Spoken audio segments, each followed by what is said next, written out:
Continuamos en esta segunda parte en su programa Ventana al Día, en su sección El Temple, www.ventanaaldia.com. Continuamos en entrevista con el ingeniero Arturo Escobar. Ingeniero, muy interesantes las palabras que tuvo a bien verter en la sección anterior acerca del perfil, ingeniero, que requieren los funcionarios públicos, de la forma de selección que debería ser el cabildo de nuestros entes que son parte fundamental de la estructura orgánica de un gobierno municipal, de estos mandos medios. ¿Cuál debiera ser, ingeniero? Don Gerardo, yo creo que antes de entrar a esa pregunta, que es muy interesante, cómo pasar a ese tamiz y garantizar que un servidor público verdaderamente venga a servir, cómo organizar un ayuntamiento y que el titular debe de ser el coordinador, el organizador, y debe de tener los elementos suficientes de cariño, amor, incluso carácter para formar las cosas en favor del pueblo. Pero como dicen ahora en la política muy reciente, posiblemente ya no se puede aplicar la justicia legal, pero sí la justicia moral. Yo creo que primero vamos a entrar al tema de qué sería necesario hacer en la política de Tenancingo para darle un giro de eficiencia, eficacia, de honestidad, de total fuera la corrupción. Yo creo que vale la pena crear, participar o a lo mejor hacerlo nosotros. Ya es necesario, ya Tenancingo lo está pidiendo, una corriente que venga a dignificar la política. Una corriente que nos dé los elementos suficientes para saber con qué contamos y qué necesitamos crear. Si nosotros nos vamos al ayuntamiento, y voy a poner un ejemplo, Gerardo, un ejemplo muy palpable. Tenancingo por su naturaleza es un Tenancingo 100% comercial, pero tenemos una dirección que se llama la Dirección de Desarrollo Económico. Y apenas platicando con un expresidente me decía, o le preguntaba yo, ¿qué hace una Dirección de Desarrollo Económico en Tenancingo? ¿Cómo colocas o cómo seleccionas al que va a ser el titular? Y la respuesta fue tajante.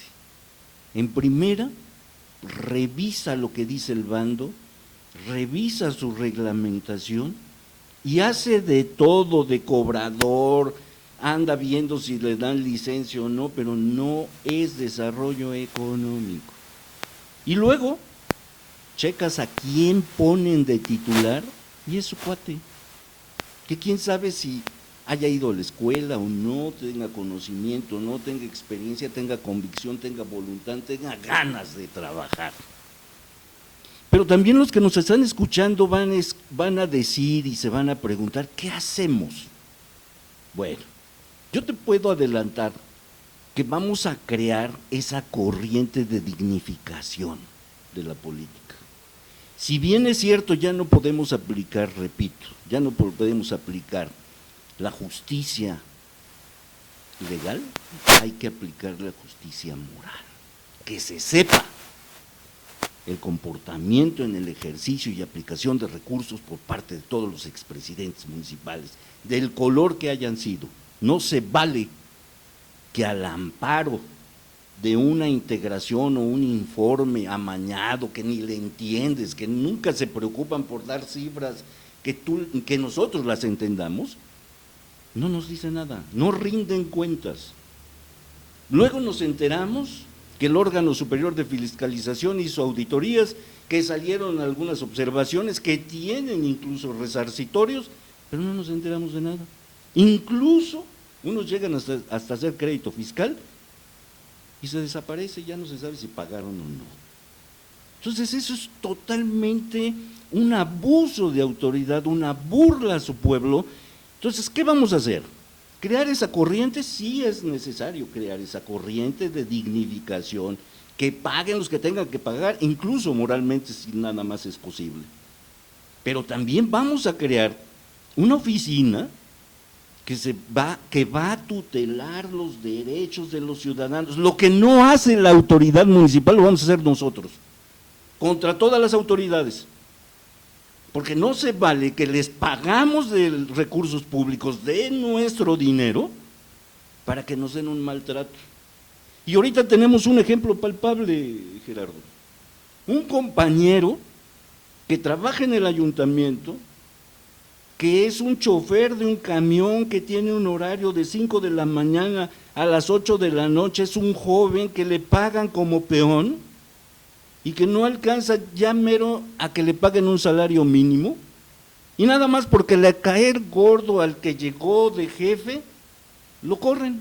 Pero eso no es lo grave. A lo mejor el presidente no le interesa a su pueblo, no le interesa a su gente, mucho menos le interesan los pobres, y se aprovecha de su ignorancia, pero lo más grave es que utilice nuestros recursos públicos para contratar un despacho que nos tratan peor que si fuéramos asalariados. Yo hablé por teléfono con él, con ese abogado,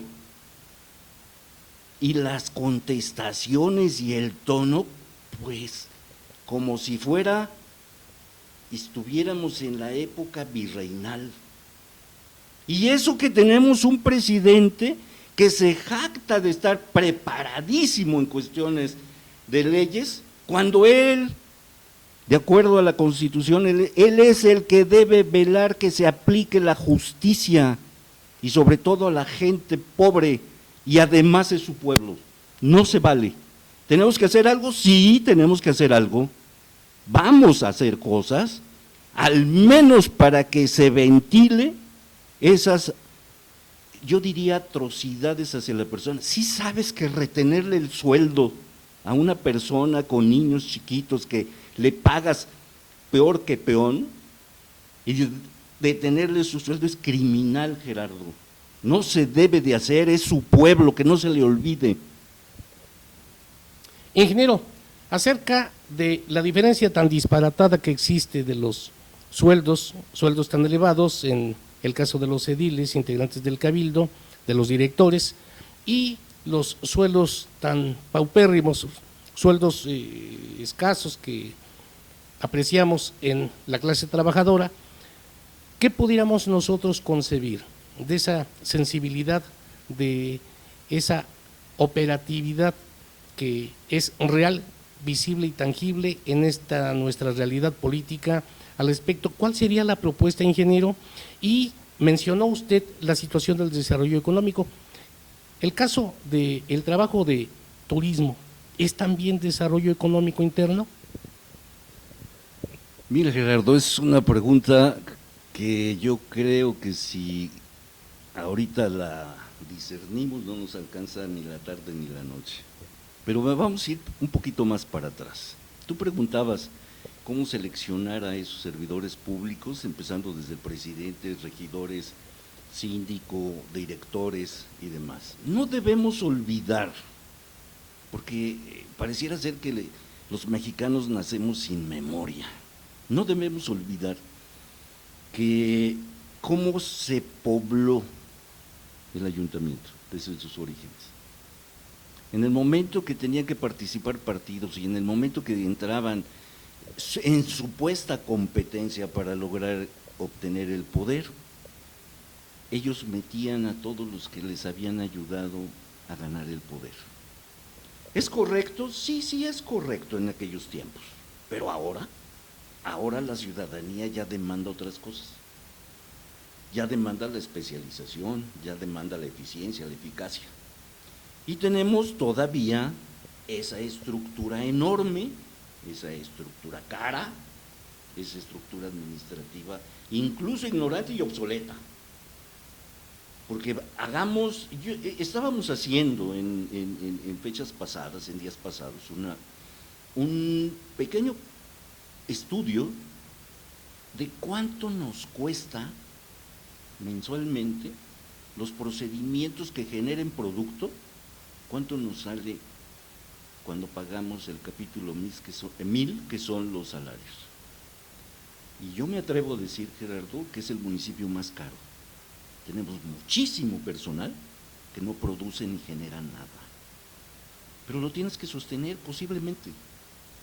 Pero yo creo que falta imaginación. Yo creo que falta algo a esas gentes que llegan al poder para verdaderamente poner a trabajar a esa estructura administrativa obsoleta y cara. ¿Cuánto demanda pagar mensualmente? Yo creo que andan los 8 o 9 millones de pesos. ¿Y qué genera? ¿Qué produce? Y lo vimos ahora últimamente, el trienio pasado, cuando hubo la pandemia. Hubo días, semanas que no se trabajó y no pasaba nada en el municipio. ¿Qué pasaba? ¿Se atrasó? No pasaba nada. Los únicos que trabajaron fueron los del agua, los de limpia, los de la jardinería a lo mejor.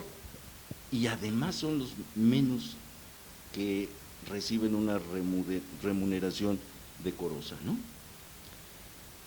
¿Qué podemos hacer? Yo creo que es mucho lo que podemos hacer. En primera, creo que los compañeros que devengan esos salarios sí deberían de estar organizados. Sí deberíamos tutelarlos para que peleen que deben de ser remunerados de acuerdo a sus trabajos. Todos, parejo, hasta el mismo presidente.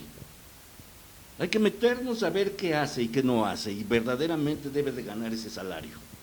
Hagamos un ejercicio de esos, propongámosle a la gente que lo hagamos.